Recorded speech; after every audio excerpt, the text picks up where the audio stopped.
Isn't this dreamy? Hey guys, today we're going to talk a little bit about 50 millimeters. Oh, look at that light. That's more dramatic. Actually, that's pretty important because we're going to talk a little bit about how lighting sometimes is more important than your 1.4 and what lens you use. A lot of times lighting and expression and the cops are more important than your focal length. Speaking of 50 millimeters, this is the Viltrox 50 millimeter 1.4, a budget alternative maybe to the Sony G Master 1.4. I'm filming this on the Sony A7 IV. That's a lot of fours. But just to give you an idea of what it looks like in video and how it autofocuses, minimum focus distance. So we are sort of talking about 50 millimeters, but also gonna check all this footage out later. What does the Viltrox 50 millimeter do? Hey, look over here. I'm just gonna angle you a little bit there. Now 50 millimeters was the first prime lens I ever got after the kit lens that I had for Canon. It was like a Canon Rebel camera.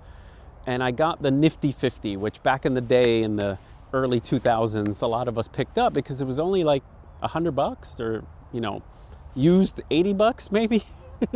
Those were the good old days. I think I was blown away by the compression, by the blurry background, and also just how much light gathering capability it had, especially on a crop sensor camera.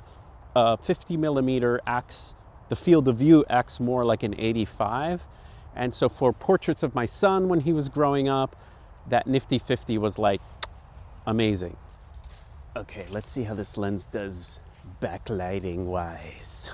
All right, let's see if I'm in focus.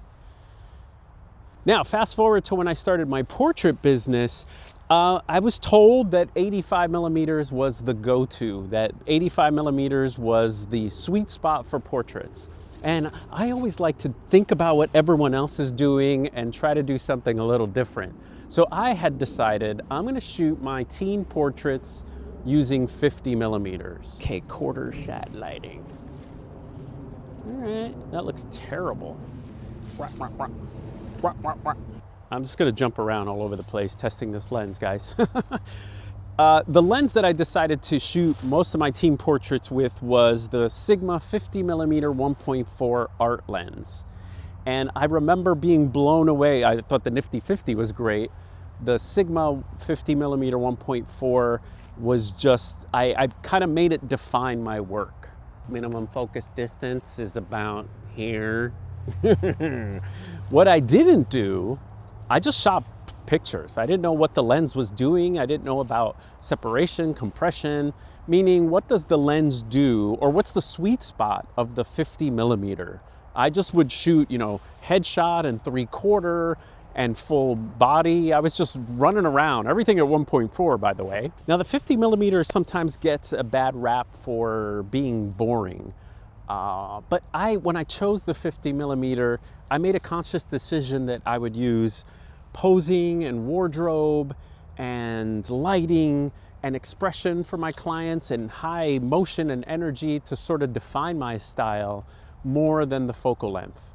So I think that's important too, is it doesn't matter what focal length you use or focal length, the focal length doesn't define you. I think that's what I want to say.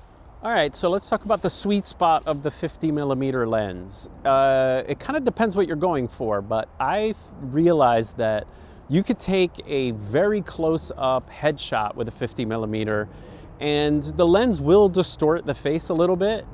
And with 1.4, ears will be blurry, jewelry will be blurry, only the person's eyes will be in focus, and that gives a nice cool effect. I also took a neat headshot of my dad at 50 millimeters, and it was exactly what I was going for. I was kind of going for that medium format look, and that sort of sometimes is a little striking when you see a picture where the perspective is a little strange, like the person's face doesn't look normal.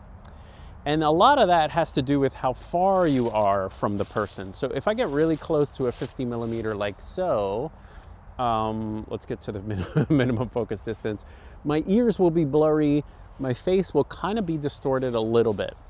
So you have to think about that. As you'll reach a certain spot where the person's face distance-wise will be a little bit more normal. But if you get too close to your subject, it will distort their features a little bit. It's something to think about. So back to sweet spot. If you have some kind of something going on in the background, some interesting alleyway or some sort of interest, shapes, colors in the background, that this head to waist level portrait is a nice place to start. Can we turn this sideways? Give you a full body portrait. All right, we're going vertical here, people. Not for a reel or anything, just to show you a full body portrait separation. Oh, that background is too bright, isn't it? But I think for the most part, I started to find full body portraits at 50 millimeters, 1.4, maybe just a little boring. And I find that like the 3/4 here, and maybe like I said, the shoulder length was just a little bit more interesting to me.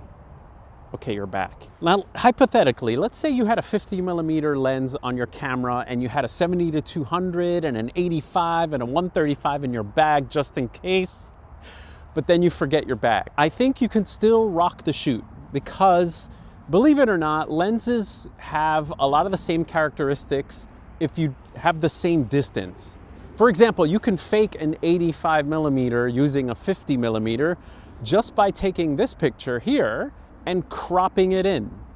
And you will have the same perspective, the face will look the same, the background will be a little different, but at 1.4 it's already blurry. It'll be a little blurrier at 85 1.4, but you can still crop. All right.